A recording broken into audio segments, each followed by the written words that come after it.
skip a beat, count 1, 2, 3. And don't you stop the music, get into it, won't you dance with me? Find a place and lose it, you can do it, won't you dance with me? Move your feet and feel it in the space between. You gotta give yourself a moment, let your body be. Hey, I'm going to give a lot of my writing stuff while I've done, like my saddle pad, my helmet, and the top of my winter boots. While I do that, I'm going to do 5 tips I would give to beginners. Tip number 1. Don't compare yourself to others. They're doing what they need to do, and you're doing what you need to do. And like, if you're a beginner and you're comparing yourself to a intermediate, advanced, or like really pro rider, then you're going to end up like when you go over tiny X rails, you might lean forward too much, because that's what you see. You see the professionals leaning forward over those big jumps, but you don't need to lean that forward for those small jumps. So I would say that's one of the biggest ones, is don't compare yourself to others, even the other people in your lesson. They learn at different paces. We all learn at different paces. And that brings me to my next one. Don't rush it. I would say that everyone learns at a different pace. And so if you have someone in your class who's like, you guys started and they already started, and you guys just started jumping and you're just getting ready to try, and they're starting to canter and stuff, that's how they learn. They could learn quicker.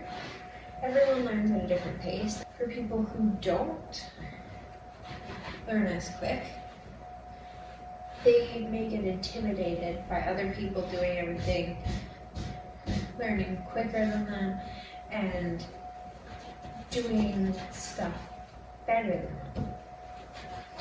It's not particularly that.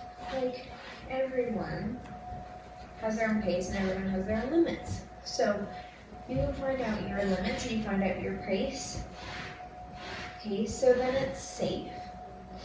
Because if you don't stick to your pace, you might get hurt, and we don't want that. And some people might be going slower than you. It really differs on everyone. And that brings me to my next one. You have to be nice to people and to your instructors. So your classmates, if you ride in group lessons,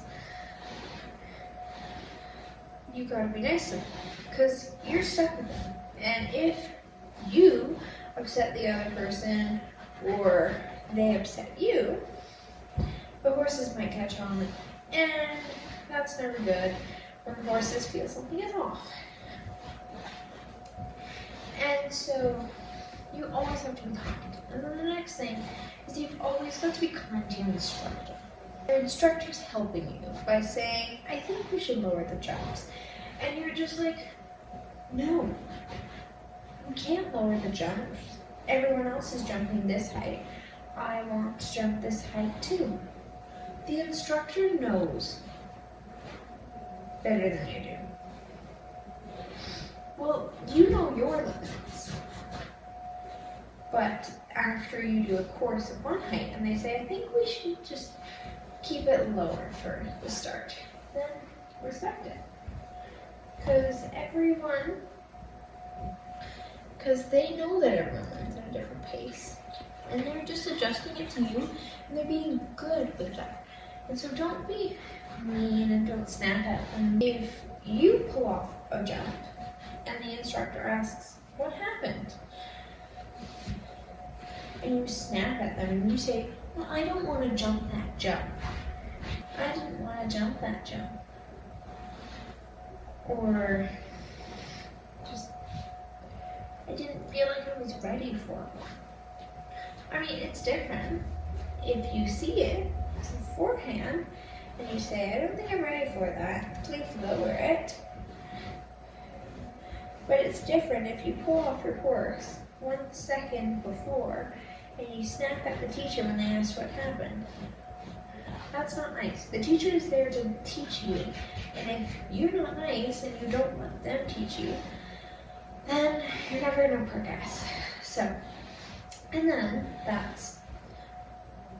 the next one is work on bonding with your horse.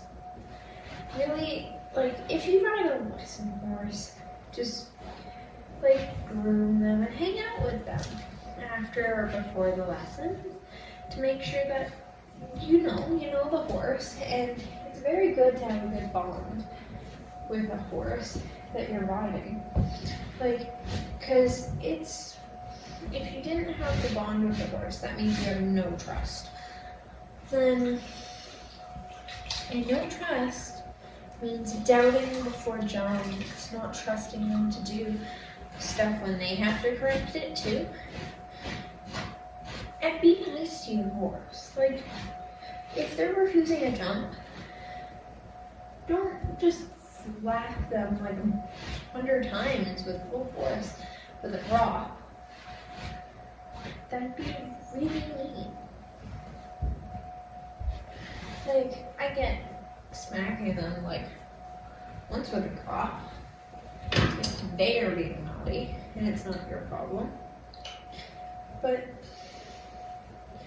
if it's you or the rider's problem, then maybe try and improve yourself and don't take it out on the horse. Because the poor horse didn't do anything. So, and then the next thing is, if you're doing many of these things, there's a good chance that you don't enjoy it. So that's one of the most important things, is you've got to enjoy what you're doing. If you're not enjoying jumping and riding English, but you love horses, maybe try Western or saddle seat or a different type of riding. Because there are different types of riding that you can easily do. And if one is not the one for you, try a different one. But if you're just not feeling it with any of them, try a different sport. So you've always got to know that you want to do it. If you're not enjoying it, there's no point. Plus, it's an expensive sport. So what's the point of doing this huge expensive sport if you're not even going to like it? All of them sort of tie together.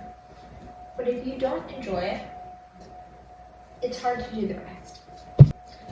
Thank you for 800 subscribers, and I'll see you later. Bye. Downtown we let it go. Sunset high and a party.